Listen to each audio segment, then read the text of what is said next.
ಜುಗಲ್ಬಂದಿ ಕಾರ್ಯಕ್ರಮಕ್ಕೆ ಮತ್ತೊಮ್ಮೆ ಸ್ವಾಗತ. ನಮ್ಮ ಜೊತೆ ಅನಂತಕುಮಾರ್ ಅವರು ಹೊರಟಿದ್ದಾರೆ, ಅವರಿಗೆ ಧನ್ಯವಾದ. ನಂತರ ಈಗ ನಮ್ಮ ಜೊತೆ ಜೋಶಿ ಅವರಿದ್ದಾರೆ, ಜೊತೆಗೆ ನಮ್ಮ ಜೊತೆ ಜಗನ್ನಾಥ್, ಹೊಂಬಾಳೆ, ಸುದರ್ಶನ್ ಇವರೆಲ್ಲ ಇದ್ದಾರೆ. ಹೊಂಬಾಳೆ, ಸಹಜವಾಗಿ ಪ್ರತಿ ಬಾರಿನೂ ಕೂಡ ಉತ್ತರ ಕರ್ನಾಟಕ ಭಾಗದ ಜನ ಅಂದರೆ ಸಂಪರ್ಕ ಪ್ರತಿಯೊಂದು ಕೂಡ ಅಂತಾರಾಜ್ಯ ರೈಲುಗಳು ಅಲ್ಲೂ ಓಡಾಡುತ್ತೆ ಉತ್ತರ ಕರ್ನಾಟಕ ಭಾಗದಲ್ಲಿ. ಅಂದರೆ ನಿಲುಗಡೆಯೂ ಬಹಳಷ್ಟು ಸಂದರ್ಭದಲ್ಲಿ ಕಡಿಮೆ ಇರುತ್ತೆ. ಗುಲ್ಬರ್ಗ, ರಾಯಚೂರು, ಬೀದರ್, ಬೆಳಗಾಂ ಈ ಭಾಗದ ಜನ ಹೆಚ್ಚು ರೈಲುಗಳು ಮತ್ತು ಹೆಚ್ಚು ಅವ್ರಿಗೆ ಅನುಕೂಲ ಆಗುವಂಥ ರೈಲುಗಳನ್ನು ನಿರೀಕ್ಷೆ ಮಾಡ್ತಾರೆ. ಆದರೆ ಈ ಬಾರಿ ಆ ನಿರೀಕ್ಷೆ ಅಷ್ಟರ ಮಟ್ಟಿಗೆ ಅವ್ರ ಗುರಿ ತಲುಪೋದಕ್ಕೆ ಸಾಧ್ಯ ಆಗಲಿಲ್ಲ. ಈ ಬಾರಿನೂ ಕೂಡ ಒಂದು ಹಂತದಲ್ಲಿ ನಾವು ಹೇಳಿದಾಗೆ ಒಂದು ರೈಲ್ವೆ ಕೋಚ್ ಫ್ಯಾಕ್ಟ್ರಿ, ಇಲ್ಲೊಂದು ವಿಪತ್ತು ತರಬೇತಿ ನಿರ್ವಹಣಾ ಕೇಂದ್ರ ಹೊರತುಪಡಿಸಿದರೆ ಬಹಳ ಈ ರೈಲುಗಳೆಲ್ಲವೂ ಕೂಡ ಜಗನ್ನಾಥ್ ಆಗಲೇ ಹೇಳಿದಾಗೆ ಗಾಳಿಪಟ, ಅದಕ್ಕೆ ಯಾವುದಕ್ಕೂ ಟೈಮ್ ಬಾಂಡಿಲ್ಲ ಇದು ಓಡ್ತವೆ ಅನ್ನೋದಕ್ಕೆ.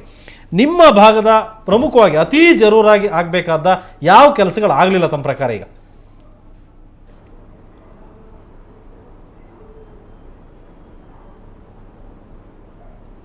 ಹೊಂಬಳ ಧ್ವನಿ ಕೇಳಿಸ್ತಾ ಇದೆ? ಈ ಬಾರಿಯ ಬಜೆಟ್ನಲ್ಲಿ ಆ ಭಾಗದ ಅಂದರೆ ನಿಮ್ಮ ಭಾಗದ ಜನರಿಗೆ ನೈಋತ್ಯ ರೈಲ್ವೆ ವಲಯ ಭಾಗದಲ್ಲಿ ಅತೀ ಜರೂರಾಗಿ ಇದಾಗಬೇಕಾಗಿತ್ತು, ಆಗಲಿಲ್ಲ ಅನ್ನೋದು ಯಾವುದಾದ್ರೂ ಹೇಳ್ಬೋದಾ?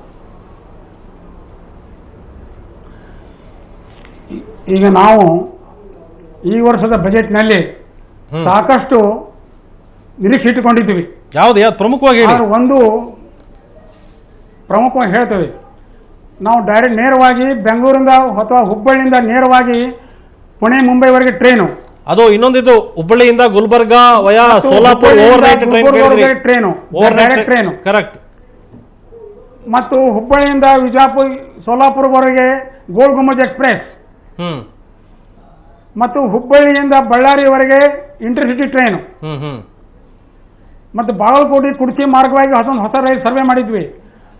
ಆದರೆ ನಾವು ಅಪೇಕ್ಷೆ ಮಾಡಿದ ಪ್ರಕಾರ ಇದುವರೆಗೆ ಒಂದು ಯಾವುದು ಕಾರ್ಯಗತವಾಗಿಲ್ಲ. ಅದೊಂದು ಕನ್ನಡದಲ್ಲಿ ಒಂದು ಗಾದೆ ಮಾತಿದೆ, ಅಂತೂ ಇಂತೂ ಕುಂತಿ ಮಕ್ಕಳಿಗೆ ರಾಜ್ಯವಿಲ್ಲ. ಆದರೆ ಇಲ್ಲಿ ಒಂದು ಮಾತು ನಾನು ಹೇಳ ಬಯಸ್ತೇನೆ. ನಮ್ಮ ಕರ್ನಾಟಕ ರಾಜ್ಯದಲ್ಲಿ ಸುಮಾರು 40 ಜನ ಎಂಪಿಗಳಿದ್ದಾರೆ, ಸಂಸದರು. ಅವ್ರ ಬಗ್ಗೆ ಸಾಕಷ್ಟು ನಮಗೆಲ್ಲರಿಗೂ ಗೌರವವಿದೆ, ಅಭಿಮಾನವಿದೆ. 28 ಜನ ಲೋಕಸಭಾ ಸದಸ್ಯರು, 12 ಜನ ರಾಜ್ಯಸಭಾ ಸದಸ್ಯರು. ಇವರೆಲ್ಲರೂ ಕೂಡಿ ಒಕ್ಕಟ್ಟಿನಿಂದ ಕೆಲಸ ಮಾಡಿದರೆ ರೈಲ್ವೆ ಸಚಿವಾಲಯ ಮತ್ತು ಪ್ರಧಾನಮಂತ್ರಿ, ರಾಷ್ಟ್ರಪತಿ ಇವರೆಲ್ಲರನ್ನು ಭೇಟಿಯಾಗಿ ಕೂತು ಚರ್ಚೆ ಮಾಡಿದರೆ ಉತ್ತರ ಕರ್ನಾಟಕ ಸಮಸ್ಯೆಗಳು ಬಗೆಹರಿಲಿಕ್ಕೆ ಸಾಧ್ಯವೇ? ಇವರು ಒಂದಾಗಲಿಕ್ಕೆ ಪ್ರಯತ್ನ ಮಾಡಬೇಕು. ಅದಕ್ಕೆ ನಾನು ಎಲ್ಲರ ಪರವಾಗಿ, ಉತ್ತರ ಕನ್ನಡ ಜನತೆ ಪರವಾಗಿ ಕಳಕಳಿಂದ ಕೇಳ್ಕೊತೀನಿ, ಈ 40 ಜನ ಎಂಪಿಗಳಿಗೆ ಎಲ್ಲರೂ ಕೂಡಿ ಪ್ರಧಾನಮಂತ್ರಿಗಳು, ರೈಲ್ವೆ ಸಚಿವರು ಮತ್ತು ರಾಷ್ಟ್ರಪತಿಯವರನ್ನು ಭೇಟಿಯಾಗಿ ನಮ್ಮ ಉತ್ತರ ಕರ್ನಾಟಕದ ಸಮಸ್ಯೆಗಳು ಏನವ ಅದನ್ನು ಮಾಡಬೇಕು. ಮತ್ತು ಈಗಾಗಲೇ ಕೇಂದ್ರ ಸರ್ಕಾರ ಇಂದಿನ ಬಜೆಟ್ನಲ್ಲಿ ಬಂದಂಥ ಅನೇಕ ಸಮಸ್ಯೆಗಳು ಏನವೆ ಪರಿಹಾರ ಕೊಟ್ಟಿದ್ದಾರೆ. 6 ಎಕ್ಸ್ಪ್ರೆಸ್ ಟ್ರೈನು, ಅಲ್ಲಿಂದ 3 ಪ್ಯಾಸೆಂಜರ್ ಟ್ರೈನು ಕೊಟ್ಟಿದ್ದಾರೆ. ಆದರೆ ಪ್ರತಿ ವರ್ಷ ಇದು ಒಂದು ಅದೇ ರಾಗ ಏನಂತಂದರೆ, ಪ್ರತಿ ವರ್ಷ ಪಾರ್ಲಿಮೆಂಟಲ್ಲಿ ಥರ ಪಾಸ್ ಆಗ್ತವೆ on the floor of parliament. They are taking decision but no implementation. Why it is so delay in implementing the schemes? ಅದನ್ನು ನಾನು ಕೇಳ್ತಾ ಇದ್ದೇನೆ. ಇವತ್ತು ನಮ್ಮ 40 ಜನ ಎಂಪಿಗಳು ಕೂಡಿ ಪಾರ್ಲಿಮೆಂಟಲ್ಲಿ ಪಾಸ್ ಆದಂಥ ಸ್ವೀಕೃತವಾದಂಥ ಗೊತ್ತುಗಳು ಏನವೆ ಇವು ಪ್ರತಿಯೊಂದು ಅನುಷ್ಠಾನ ಬರಬೇಕು. ಈ should be implemented immediately. Why it is so delay? Every president has got the right to ask the MPs to the government. So right. ಹೊಂಬಳವ್ರ, ಈಗ ಜೋಶಿ ಅವರು ಇದ್ದಾರೆ ನಮ್ಮ ಜೊತೆ, ಎಂಪಿ ಅವರು ಜೋಶಿ ಅವರೇ ಇದ್ದಾರೆ, ಧಾರವಾಡದ ಎಂಪಿ ಅವರು ನಮ್ಮ ಜೊತೆನೇ ಇದ್ದಾರೆ. ಅವ್ರು ಕೇಳಿಸ್ಕೊತಾ ಇದ್ದಾರೆ ಹೊಂಬಾಳೆ ಅವರು ಮಾತಾಡಿದ್ದು. ಜೋಶಿ ಅವರೇ, ನಿಮ್ಮ ರಿಯಾಕ್ಷನ್ ಏನದಕ್ಕೆ? ಅಲ್ಲ, ಹೊಂಬಾಳವರು ಭಾಳ ಹಿರಿಯರು, ನನಗೆ ಪರಿಚಯಸ್ಥರವರು. ಎಲ್ಲರೂ ಸೇರಿ ಪ್ರಯತ್ನ ಮಾಡ್ಬೇಕಂತ ಹೇಳಿದ್ದಾರೆ. ಕೆಲವು ವಿಷಯಗಳಲ್ಲಿ, ಕೆಲವು ಟ್ರೈನ್ಗಳ ವಿಷಯದಲ್ಲಿ ನಾವು ಒಟ್ಟಿಗೆ ನಾವು ರೈಲ್ವೆ ಮಂತ್ರಿಗಳಿಗೆ ಮತ್ತು ಅಲ್ಲ, ಪ್ರಮುಖವಾದ ಕೆಲವು ಬೇಡಿಕೆಗಳಿತ್ತು. ಜೋಶಿ ಅವರೇ, ನಿಮಗೆ ರಿಮೈಂಡ್ ಮಾಡ್ತೀನಿ. ಜೋಶಿ ಅವರೇ, ಹೊಂಬಾಳೆ ಕೇಳೋ ಜೊತೆಗೆ ಪ್ರಮುಖ ಬೇಡಿಕೆ ಒಂದಿತ್ತು. ಹುಬ್ಳಿಯಿಂದ ಬೀದರ್ಗೆ ಫಾಸ್ಟ್ ಪ್ಯಾಸೆಂಜರ್, ಹುಬ್ಳಿ ಗುಲ್ಬರ್ಗ ಸೋಲಾಪುರ, ಅರಸೀಕೆರೆ ಬೆಂಗಳೂರು, ಸೋಲಾಪುರ ಗುಲ್ಬರ್ಗ ಬೆಂಗಳೂರು, ಜೊತೆಗೆ ಬೀದರ್ನಿಂದ ಬೆಂಗಳೂರಿಗೆ, ಬೆಂಗಳೂರಿನಿಂದ ತಿರುಪತಿಗೆ, ಹುಬ್ಬಳ್ಳಿಯಿಂದ ಗುಂತಕಲ್ಗೆ ಫಾಸ್ಟ್ ಪ್ಯಾಸೆಂಜರ್, ಹಿಂಗೆ ಒಂದಷ್ಟು ಪ್ರಿಯಾರಿಟಿಗಳು ಇದು ಬೇಕು ನಮಗೆ ಅನ್ನೋದನ್ನು ಪ್ರಮುಖ ಬೇಡಿಕೆಗಳಿಟ್ಟಿದ್ರು. ಆದರೆ ಬಹುಶಃ ಹೊಂಬಾಳೆಯವರು ಹೇಳಿದಾಗೆ ನಮ್ಮವರು 40 ಜನ ಎಂಪಿಗಳು ಪಟ್ಟಾಗಿ ಇದು ನಮ್ಮ ರಾಜ್ಯಕ್ಕೆ ಸಿಗಬೇಕು ಅನ್ನೋ ಒಂದು ಏನಿದ್ರೆ ಛಲ ಇದ್ದರೆ ನಮಗೆ ಸಿಗ್ತಿತ್ತು. ಬಹುಶಃ ಎಲ್ಲ ಆಗುತ್ತೆ, ಕೇಳ್ತೀವಿ, ಯಾವುದು ನಮ್ಮವ್ರಿಗೂ ತಲುಪ್ತಾ ಇಲ್ಲ ಅನ್ನೋದು ಅವ್ರ ಪ್ರಶ್ನೆ. ನಾನು ಈ ವಿಷಯದಲ್ಲಿ ಹೇಳೋದು ಅದನ್ನೇ ನಾನು ಹೇಳ್ತಾ ಇದ್ದೆ. ಅದು ನಾನು ನಾವು ಕೆಲವು ಬೇಡಿಕೆಗಳನ್ನು ಒಟ್ಟಾಗಿ ಕೊಟ್ಟಿದ್ದೇವೆ. ಇನ್ನು ನಾನು ಭಾಳಷ್ಟು ಇದಕ್ಕೆ ಹೋಮ್ವರ್ಕ್ ಮಾಡಿ ಸುಮಾರು 2 ತಿಂಗಳಿಂದ ನಾನು ರೈಲ್ವೆ ಮಂತ್ರಿಗಳನ್ನು 2 ಸರ್ತಿ ಭೇಟಿ ಮಾಡಿ, ರೈಲ್ವೆ ಬೋರ್ಡ್ ಚೇರ್ಮನ್ ಅವ್ರನ್ನ 3-4 ಸರ್ತಿ ಭೇಟಿ ಮಾಡಿ, ಮುನಿಯಪ್ಪನವ್ರನ್ನ ಭೇಟಿ ಮಾಡಿ ಇವೆಲ್ಲವನ್ನು ನಾನು ಕೊಟ್ಟಿದ್ದೇನೆ. ಮತ್ತು ಇದಕ್ಕೆ ಏನೇನು ಒತ್ತಡವನ್ನು ತರಬೇಕು ಲೋಕಸಭೆಯಲ್ಲಿ ಚರ್ಚೆ ಸಂದರ್ಭದಲ್ಲಿ, ಅಂದರೆ ಈ ಡಿಮಾಂಡ್ಸ್ ಆ್ಯಂಡ್ ಗ್ರ್ಯಾಂಟ್ಸ್ ಏನು ಬರ್ತದೆ ಸಪ್ಲಿಮೆಂಟ್ರಿ ಡಿಮಾಂಡ್ಸು, ಇದು ಡಿಸೆಂಬರ್ದಲ್ಲಿ ಬಂದಿತ್ತು. ಈ ಡಿಸೆಂಬರ್ದಲ್ಲಿ ಬಂದಂಥ ಸಂದರ್ಭದಲ್ಲಿ ನಾನು ಇದನ್ನು ಅವರಿಗೆ ರಿಮೈಂಡ್ ಮಾಡಿದ್ದೇನೆ. ಮತ್ತು ಕೆಲವು ಸಂಗತಿಗಳನ್ನು ನಾವು ಒಟ್ಟಾಗಿ ಕೂಡ ಮನವಿಯನ್ನು ಕೊಟ್ಟಿದ್ದೇವೆ. ಅದೆಲ್ಲದಕ್ಕಿಂತ ಪ್ರಮುಖವಾದ್ದು ಬೆಂಗಳೂರು ನಗರದ ಕರ್ನಾಟಕಕ್ಕೆ ಆಗಿರುವಂತಹ ಒಂದು ಅನ್ಯಾಯ. ಎರಡನೇದು, ಒಟ್ಟು ರೈಲ್ವೆ ಸ್ಥಿತಿ ದಿವಸ 18 ಕೋಟಿ ರೂಪಾಯಿ ಡೈಲಿ ಲಾಸ್ ಇದೆ ರೈಲ್ವೆದು. ಇದರ ಅರ್ಥ ನಾನು ಕರ್ನಾಟಕ ಆಗಿರುವಂಥ ಅನ್ಯಾಯವನ್ನು ಸಮರ್ಥಿಸ್ತೇನೆ ಅಂತಲ್ಲ. ಇದರ ಹೊರತುಪಡಿಸಿ ಇದ್ದ ರಿಸೋರ್ಸಸ್ನಲ್ಲಿ ಕರ್ನಾಟಕಕ್ಕೆ ಏನು ಮಾಡಬೇಕು ಅದನ್ನು ಮಾಡಲಿಕ್ಕೆ ನಾವು ನಮ್ಮ ಪ್ರಯತ್ನದ ಹೊರತಾಗಿಯೂ ಕೂಡ ಇವತ್ತು ಕೇಂದ್ರದಲ್ಲಿ ಅಧಿಕಾರದಲ್ಲಿರುವಂಥ ನಮ್ಮ ಮಂತ್ರಿಗಳು ವಿಫಲರಾಗಿದ್ದಾರೆ ಅಂತ ಭಾಳ ವಿಷಾದದಿಂದ ಹೇಳಬೇಕಾಗುತ್ತೆ. ನಾನು ಒಂದು ಎಕ್ಸಾಂಪಲ್ ಹೇಳ್ತೇನೆ. ನಾವೇನು ಕೇಳಿದ್ವಿ, ನಾನು ಖರ್ಗೆ ಅವ್ರನ್ನ ಭೇಟಿ ಮಾಡಿ ಹೇಳಿದ್ದೇನೆ. ಹುಬ್ಬಳ್ಳಿಯಲ್ಲಿ ಭೇಟಿ ಮಾಡಿದಾಗೂ ನಾನು ಅವರಿಗೆ ಮನವಿ ಕೊಟ್ಟು ವಿನಂತಿ ಮಾಡಿದ್ದೆ. ಅವ್ರನ್ನ ಇಲ್ಲಿ ದಿಲ್ಲಿಯಲ್ಲಿ ಭೇಟಿ ಮಾಡಿ ಹೇಳಿದ್ದೆ. ನಾನು ಕೇಳಿದಂಥ ಡಿಮಾಂಡ್ ಏನು, ಗುಲ್ಬರ್ಗಾ ಡಿವಿಷನ್ ಮಾಡಿ ನಂಬರ್ 1. ನಂಬರ್ 2, ಹುಬ್ಳಿ ಗುಲ್ಬರ್ಗಾ ಒಂದು ಟ್ರೈನ್ ಮಾಡಿ. ದಿಸ್ ಇದು ಗುಲ್ಬರ್ಗಾದಿಂದನೂ ಡಿಮಾಂಡ್ ಇದೆ ಇದಕ್ಕೆ. ಆದರೆ ಖರ್ಗೆ ಅವರು ನನಗೆ ಆನಂತರ ದಿಲ್ಲಿಯಲ್ಲಿ ಸಿಕ್ಕಾಗ ಏನು ಹೇಳಿದ್ರು, ಇಲ್ಲ ನೀವು ಹೇಳಿದ್ದು ಭಾಳ ಸರಿಯಾಗಿದೆ, ನಾನು ದಿನೇಶ್ ಚಂದ್ರ ತ್ರಿವೇದಿ ಅವರಿಗೆ ಮಾತನಾಡಿ ಇದನ್ನು ಹೇಳಿದ್ದೇನೆ ಅಂತ ಹೇಳಿದರು. ನಾನು ದಿನೇಶ್ ಚಂದ್ರ ತ್ರಿವೇದಿ ಅವರಿಗೆ ನಾನು ಹೋಗಿ ಹೇಳಿ ಬಂದೆ, ಖರ್ಗೆ ಅವರು ನಿಮಗೆ ಇದನ್ನು ಹೇಳಿದ್ದಾರೆ, ಗುಲ್ಬರ್ಗಾ ಒಂದು ಡಿವಿಷನ್ ಮಾಡಿ ಮತ್ತು ಗುಲ್ಬರ್ಗಾ ಒಂದು ಟ್ರೈನ್ ಕೊಡಿ ಅಂತ. ಒಂದು ಗುಲ್ಬರ್ಗಾ ಟ್ರೈನ್ ಮಾಡಲಿಕ್ಕಾಗಿಲ್ಲ. ಅಲ್ಲಿ ಧರ್ಮ್ ಸಿಂಗ್ ಇದ್ದಾರೆ ಮತ್ತು ಖರ್ಗೆ ಅವರಿದ್ದಾರೆ. ಅವರ ಕ್ಯಾಬಿನೆಟ್ನಲ್ಲಿ ರಾಜ್ಯ ಸಚಿವರಾಗಿ ಸನ್ಮಾನ್ಯ ಮುನಿಯಪ್ಪನವರಿದ್ದಾರೆ. ಇದರಲ್ಲಿ ಎಂಪಿಗಳು ತಮ್ಮ ಪ್ರಯತ್ನವನ್ನು ಮಾಡ್ತಾ ಇದ್ದಾರೆ. ಮತ್ತು ನಾನು ನನ್ನ ಮಟ್ಟಿಗೆ ಹೇಳೋದಂತೂ with all records I can prove continuously ನಾನು ಇದನ್ನು ಪರ್ಸ್ಯೂ ಮಾಡಿದ್ದೇನೆ. ಪ್ರಹ್ಲಾದ್ ಜೋಶಿ ಅವರೇ ಮತ್ತು ಒಟ್ಟಾರೆಯಾಗಿ ಅವರ ದುಡ್ಡಿನ ಒಂದು ಕೊರತೆ, ಈ ಅಡ್ಮಿನಿಸ್ಟ್ರೇಷನ್ದ ಒಂದು ಸರಿಯಾದಂಥ ಅಡ್ಮಿನಿಸ್ಟ್ರೇಷನ್ ಆಡಳಿತ ಇರದೇ ಇರುವಂತಹದ್ದು ಇದಕ್ಕೆ ಕಾರಣವಾಗಿದೆ. ಪ್ರಹ್ಲಾದ್ ಜೋಶಿ ಅವರೇ, ಪದೇ ನಾವು ರಾಜ್ಯಕ್ಕೆ ಅನ್ಯಾಯ ಆಯಿತು ಅಂತ ಹೇಳ್ತೀವಿ. ಆದರೆ ಈ ಬಹಳಷ್ಟು ವರ್ಷಗಳಿಂದ ಈಗ ನಿತೀಶ್ ಕುಮಾರ್ ಇರ್ಬೋದು, ಲಾಲು ಪ್ರಸಾದ್ ಆಯಿತು, ಅದಾದಮೇಲೆ ಮಮತಾ ಬ್ಯಾನರ್ಜಿ ಅವರು ಬಂದರು. ಈ ರೀತಿ ಪ್ರಾದೇಶಿಕ ಪಕ್ಷದ ಸೇರಿದವರು ರೈಲ್ವೆ ಸಚಿವರಾಗ್ತಾ ಇರೋದು ಈ ಥರ ಪ್ರಾದೇಶಿಕ ಅನ್ಯಾಯಕ್ಕೆ ಕಾರಣ ಆಗ್ತಾ ಇದೆಯಾ ಹೆಚ್ಚು?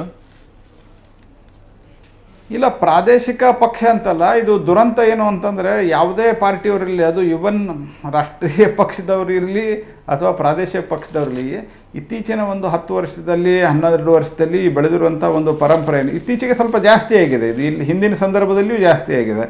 ಆ ಎಲ್ಲ ಸಂದರ್ಭದಲ್ಲಿ ಕೂಡ ಆಯಾ ರಾಜ್ಯದ ಮಂತ್ರಿಗಳಂತೆ ವರ್ತಿಸ್ತಾ ಇರುವಂಥ ಪ್ರವೃತ್ತಿ ಕನಿಷ್ಠ ಒಂದು ಇತ್ತೀಚಿನ 20 ವರ್ಷಗಳಲ್ಲಿ ಅದು ಜಾಸ್ತಿ ಆಗ್ತಾ ಇದೆ, ಕಂಟಿನ್ಯೂಸ್ ಆಗಿ ಜಾಸ್ತಿ ಆಗ್ತಾನೆ ಇದೆ. ಹಾಗಾಗಿ ಪ್ರಾದೇಶಿಕ ಪಕ್ಷ ಅನ್ನೋದಕ್ಕಿಂತ ಯಾರ ಮಂತ್ರಿ ಯಾವ ರಾಜ್ಯದ ಇರ್ತಾನೆ. ಈಗ ಇವನ್ ಕೆಲವರು ಸ್ಟೇಟ್ ಮಂತ್ರಿಗಳಾದವರು ಸಹಿತ ತಮ್ಮ ರಾಜ್ಯಕ್ಕೆ ತೆಗೆದುಕೊಂಡಿದ್ದಾರೆ. ಇಲ್ಲೇನಾಗಿದೆ ಅಂದರೆ ಇಲ್ಲಿರುವಂಥ ನಮ್ಮ ಮಂತ್ರಿಗಳು ಅದನ್ನು ಮಾಡೋದಕ್ಕೆ ಅವರಿಗೆ ಸಾಧ್ಯವಾಗಿಲ್ಲ. ಬೇಕಾದ್ರೆ ಅವ್ರ ಮಾತು ಅಲ್ಲಿ ನಡೀತಾ ಇಲ್ಲ ಅಂತ ಅನ್ನೋದು ಭಾಳ ಸ್ಪಷ್ಟ ಆಗ್ತದೆ. ಯಾಕಂದರೆ ಭಾಳ ಸಿಂಪಲ್ ಆದಂಥ ಡಿಮಾಂಡ್ ನಾನು ಹೇಳಿದ್ದೇನೆ. ಇನ್ನೊಂದು ನಾನು ನಿಮ್ಗೆ ಹೇಳ್ತೇನೆ ವಿನಾಯಕ್ ಭಟ್ರೆ, ನಮ್ಮ ಸಂಪರ್ಕ ಕ್ರಾಂತಿಯನ್ನು ಅನೌನ್ಸ್ಮೆಂಟ್ ಮಾಡಿದಾಗ ಇದ್ದಂಥ ಒಂದು ಕಲ್ಪನೆ ಏನು, ಸಂಪರ್ಕ ಕ್ರಾಂತಿ ಅಂದರೆ ರಾಜ್ಯದಿಂದ ಕೇಂದ್ರದ ರಾಜಧಾನಿಗೆ ಒಂದು ಸಂಪರ್ಕ ಅಂತ. ಆಂಧ್ರಕ್ಕೆ ಒಂದು ಸಂಪರ್ಕ ಕ್ರಾಂತಿ ಇದೆ, ಅದು ತಿರುಪತಿಯಿಂದ ಹೋಗ್ತದೆ. ಕರ್ನಾಟಕದಿಂದ ಹೋಗುವಂಥ ಸಂಪರ್ಕ ಕ್ರಾಂತಿನೂ ಬೆಂಗಳೂರು ಬಿಟ್ಟ ತಕ್ಷಣ ಆಂಧ್ರ ಎಂಟರ್ ಆಗ್ತದೆ. ಹಾಗಾಗಿ ಇದನ್ನು ನಾವು ಹುಬ್ಬಳ್ಳಿ ಮೂಲಕ ಓಡಿಸ್ರಿ ಅಂತ ವಿನಂತಿ ಮಾಡಿದ್ವಿ. ಹುಬ್ಬಳ್ಳಿ ಅಂದರೆ ದಾವಣಗೆರೆ, ಹುಬ್ಬಳ್ಳಿ, ಬೆಳಗಾಮು, ಈ ಮೂಲಕ ಇದೊಂದು ಸಿಂಪಲ್ ಡಿಮಾಂಡ್. ಇಷ್ಟು ಕನ್ವಿನ್ಸ್ ಮಾಡಿದ್ದೇನೆ ನಾನು ರೈಲ್ವೆ ಮುನಿಯಪ್ಪನವರಿಗೆ ಮತ್ತು ತ್ರಿವೇದಿ ಅವರಿಗೆ ಮತ್ತು ಚೇರ್ಮನ್ ರೈಲ್ವೆ ಬೋರ್ಡ್ ಅವರಿಗೆ ಮತ್ತು ಮೆಂಬರ್ ಟ್ರಾಫಿಕ್ ಅವರಿಗೆ ಎಲ್ಲರನ್ನೂ ಕೂಡಿಸಿಕೊಂಡು, ಇವರಿಬ್ಬರು ಮಂತ್ರಿಗಳನ್ನ ಇಬ್ಬರನ್ನ ಬಿಟ್ಟು ಇವರಿಬ್ಬರನ್ನು ಕೂಡಿಸ್ಕೊಂಡು ಮೀಟಿಂಗ್ ಮಾಡಿದ್ರು ಸಹಿತ ಇದನ್ನು ಇಂಪ್ಲಿಮೆಂಟ್ ಮಾಡಲಿಕ್ಕೆ ಮತ್ತು ಇದನ್ನೆಲ್ಲ ವಿಷಯವನ್ನು ಹೇಳಿದ ನಂತರ ಮಾಡೋಕ್ಕಾಗೋದಿಲ್ಲ. Ever demand it is even supported by the GM South Western Railway. Despite that, these things are not happening. ಜಾಸ್ತಿ ಇನ್ನು ಪ್ರಯತ್ನ ಮಾಡೋದು ಅಂತಂದ್ರೆ ಇನ್ನು ರಸ್ತೆಯಲ್ಲಿ ನಿಂತು ಹೋರಾಟ ಮಾಡಬೇಕಾದಂತ ಅನಿವಾರ್ಯತೆ ಇದೆ. ಈ ಕೆಲವು ಹೋರಾಟವನ್ನು ನಾವು ಹಿಂದೂ ಮಾಡಿದ್ವಿ, ಈಗ ಮುಂದೆ ಮಾಡ್ತೀವಿ. ಸುದರ್ಶನ್ ಜಿ, SWR ಅಡಿ ಗುಲ್ಬರ್ಗಾ ಮತ್ತು ಮಂಗಳೂರನ್ನು ಕೂಡ ತರಬೇಕು ಅನ್ನೋದಿತ್ತು ಸದರ್ನ್ ವೆಸ್ಟರ್ನ್ ರೈಲ್ವೆಗೆ. ಅದ್ರ ಜೊತೆಗೆ ಬೆಂಗಳೂರು ಡಬ್ಲಿಂಗ್ ಆಗಬೇಕು ಅನ್ನೋ ಬೇಡಿಕೆ ಕೂಡ ಇತ್ತು. ಅದ್ಯಾವುದು ಕೂಡ ಬೇಡಿಕೆ ಈಡೇರಲಿಲ್ಲ. ಬರೀ ವಯಾ ಯಶವಂತಪುರ, ಮಂಗಳೂರು, ಕೂಚ್ಬೇಲಿ ಒಂದು ಹೊರತುಪಡಿಸಿದ್ರೆ ಕರಾವಳಿ ಭಾಗಕ್ಕೆ ಅತಿ ಜರೂರಾಗಿ ಬೇಕಾದಂಥ ಯಾವ ಯೋಜನೆಗಳು ಆಗ್ತಾ ಇಲ್ಲ. ತಮ್ಮ ಪ್ರಕಾರ ಪ್ರಮುಖವಾಗಿ ಏನು ಯೋಜನೆ ಬೇಕಾಗಿತ್ತು ನಿಮಗೆ, ಇದನ್ನು ಹೊರತುಪಡಿಸಿ ನಾನು ಹೇಳಿದ್ದು? ಹಮೀದ್ ಅವರೇ, ನಾನು ಆವಾಗಲೇ ಹೇಳಿದೆ ಮಂಗಳೂರು ಅನಾಥ ಒಂದು ರೈಲು ನಿಲ್ದಾಣ ಆಗಿದೆ ಅಂತ. ಯಾಕೆಂತ ಹೇಳಿದರೆ ಮಂಗಳೂರು ರೈಲು ನಿಲ್ದಾಣ 3 ವಿಭಾಗಗಳಲ್ಲಿ ಹಂಚಿ ಹೋಗಿದೆ. ನೀವು ನೋಡಿರ್ಬೋದು, ಮಂಗಳೂರು ಒಂದು ಕರ್ನಾಟಕದ ವಾಣಿಜ್ಯ ಕೇಂದ್ರ ನಗರ. ಇಲ್ಲಿ ರೈಲು ಸಾರಿಗೆ ಇದೆ, ಹಡಗು ಸಾರಿಗೆ ಇದೆ, ಹಾಗೆ ಅಂತಾರಾಷ್ಟ್ರೀಯ ವಿಮಾನ ಸಾರಿಗೆ ಇದೆ. ಆದರೆ ಮಂಗಳೂರು ರೈಲು ನಿಲ್ದಾಣದಲ್ಲಿ ಯಾವುದೇ ಹತೋಟಿ ಮಂಗಳೂರಿಗೆ ಇಲ್ಲ. ಅಥವಾ ಈ ಭಾಗದಲ್ಲಿ ಆರಿಸಿ ಬರುವಂಥ MP ಗಳಿದ್ದಾರೆ. ಈಗ ನಮ್ಮ ಆರಿಸಿ ಬಂದಂಥ CM ಸದಾನಂದ ಗೌಡರಿದ್ದಾರೆ. ಇವರು ಎಷ್ಟೋ ನಮ್ಮ ಬೇಡಿಕೆಗಳ ಬಗ್ಗೆ ಬಹಳ ಮುತುವರ್ಜಿ ವಹಿಸಿ ಕರ್ನಾಟಕದಿಂದ ನಾವು ರಾಷ್ಟ್ರೀಯ ಭಾರತೀಯ ರೈಲ್ವೆಗೆ ಎಷ್ಟು ಹಣ ಸಂದಾಯವನ್ನು ಮಾಡ್ತೇವೆ, ಇದರಲ್ಲಿ ಕೆಲವು ಯೋಜನೆಯನ್ನು ಅಳವಡಿಸಬೇಕು ಅಂತ ಮನವಿಯನ್ನು ಮಾಡಿದ್ದನ್ನು ನಮಗೆ ಈಗಾಗಲೇ ಅವರು ನಮಗೆ ಮನವರಿಕೆ ಮಾಡಿದ್ದಾರೆ ಮತ್ತು ನಮಗೆ ತಿಳಿಸಿದ್ದಾರೆ.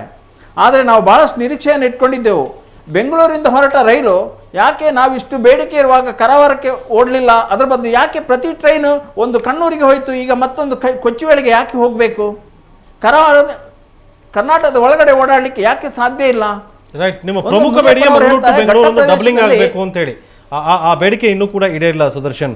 ಬಹುಶಃ ಇದನ್ನ ಮುಂದಿನ ದಿನಗಳಲ್ಲಿ ಬಹುಶಃ ರಾಜ್ಯ ರೈಲ್ವೆ ಸಚಿವರು ಮುಂದೆನೂ ಕೂಡ ನಾನು ನಿಮ್ಮ ಲಾಸ್ಟ್ ವರ್ಡ್ ಜಗನ್ನಾಥ್, ಒಟ್ಟಾರೆ ಈಗ ಚರ್ಚೆಗಳನ್ನು ಗಮನಿಸಿದ್ರಿ ನೀವು.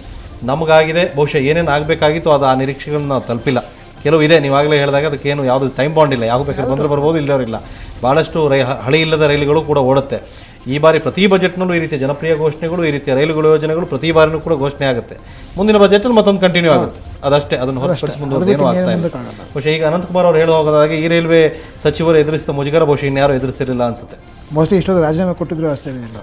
ರೈಟ್ ಜಗನ್ನಾಥ್, ವಿಶೇಷವಾಗಿ ಕರ್ನಾಟಕಕ್ಕೆ ಒಂದು ನಿರೀಕ್ಷೆ ಏನಿತ್ತು ಅಂದರೆ, ಈಗ ಹೈದರಾಬಾದ್ ಕರ್ನಾಟಕವನ್ನು ಮುಂಬೈ ಕರ್ನಾಟಕಕ್ಕೆ, ಈ ಉತ್ತರ ಕರ್ನಾಟಕವನ್ನು ಕರಾವಳಿ ಕರ್ನಾಟಕಕ್ಕೆ ಲಿಂಕ್ ಮಾಡುವಂಥ ಯಾವುದೋ ಒಂದು ದೂರದೃಷ್ಟಿಯನ್ನು ಇಟ್ಕೊಂಡಂತ ಒಂದು ಯೋಜನೆಗಳ ಒಂದು ನಿರೀಕ್ಷೆ ಇತ್ತು, ಅದು ಕೂಡ ಆಗಿಲ್ಲ. ರೈಟ್, ಜಗನ್ನಾಥ್ ಹೊಂಬಾಳೆ ಮತ್ತು ಸುದರ್ಶನ್ ನಮ್ಮ ಜೊತೆ ಇಷ್ಟೊತ್ತು ಜಾಯ್ನ್ ಆದ್ರಿ. Thank you very much. Joshi ಅವರೇ, ಥ್ಯಾಂಕ್ ಯು, ನಮ್ಮ ಜೊತೆ ಇಷ್ಟು ಚರ್ಚೆಯಲ್ಲಿ ಭಾಗವಹಿಸಿದ್ದಕ್ಕೆ ಧನ್ಯವಾದ. ಇದಿಷ್ಟು ರೈಲು ಬಂತು ರೈಲು ಜುಗಲ್ಬಂದಿ ಕಾರ್ಯಕ್ರಮ. ಬಹುತೇಕ ನಿರೀಕ್ಷೆ ಏನಿತ್ತು ಆ ಹಂತಕ್ಕೆ ನಾವು ತಲುಪಿಲ್ಲ. 10 ಹೊಸ ಯೋಜನೆಗಳು, 4 ಪ್ಯಾಸೆಂಜರ್ ರೈಲುಗಳು ಇವೆಲ್ಲ ಬಂದಿದೆ. ಒಟ್ಟು 14 ಯೋಜನೆಗಳು ರಾಜ್ಯಕ್ಕೆ ಬಂದಿದೆ. ಅದು ಎಷ್ಟು ಪ್ರಮಾಣದಲ್ಲಿ ರಾಜ್ಯಕ್ಕೆ ಒಂದು ತಲುಪುತ್ತೆ ಅನ್ನೋದು ಪ್ರಮುಖವಾದ್ದು. ಅದರಲ್ಲಿ ಅತಿ ಪ್ರಮುಖವಾದದ್ದು ಕೋಲಾರದಲ್ಲಿ ಸ್ಥಾಪನೆಯಾಗುವ ರೈಲ್ವೆ ಕೋಚ್ ಫ್ಯಾಕ್ಟ್ರಿ ಮತ್ತು ಬೆಂಗಳೂರಿನ ವಿಪತ್ತು ನಿರ್ವಹಣಾ ತರಬೇತಿ ಕೇಂದ್ರ, ಇದೆರಡು ಪ್ರಮುಖವಾದ್ದು. ಉಳಿದ ರೈಲುಗಳು ಯಾವಾಗ ಓಡುತ್ತೆ ಆಗಷ್ಟೇ ಗ್ಯಾರಂಟಿ. ಅದು ಬೆಲೆ ಏರಿಕೆ ಅಂತೂ ಮಾಡಲಾಗಿದೆ, 3 ಪೈಸೆಯಿಂದ 30 ಪೈಸೆವರೆಗೆ ಹೆಚ್ಚಿಗೆ ಮಾಡಿದ್ದಾರೆ. ಬಹುಶಃ ಅಷ್ಟು ದೊಡ್ಡ ಭಾರ ಏನಲ್ಲ. ಆದರೂ ಕೂಡ ರೈಲ್ವೆ ಇಲಾಖೆಯ ಈ ಬಾರಿಯ ರೈಲ್ವೆ ಬಜೆಟ್ ಜನರ ನಿರೀಕ್ಷೆಗೆ ತಕ್ಕ ಮಟ್ಟಿಗೆ ಇರಲಿಲ್ಲ ಅನ್ನೋದಂತೂ ಒಂದು ಗಮನಾರ್ಹ ಸಂಗತಿ. ಇದಿಷ್ಟು ಜುಗಲ್ಬಂದಿ. ನಾಳೆ ಮತ್ತೆ ಭೇಟಿಯಾಗೋಣ. ಕ್ಷಣ ಸುದ್ದಿಗಾಗಿ ನೋಡ್ತಾ ಇರಿ ಸುವರ್ಣ ನ್ಯೂಸ್ 24.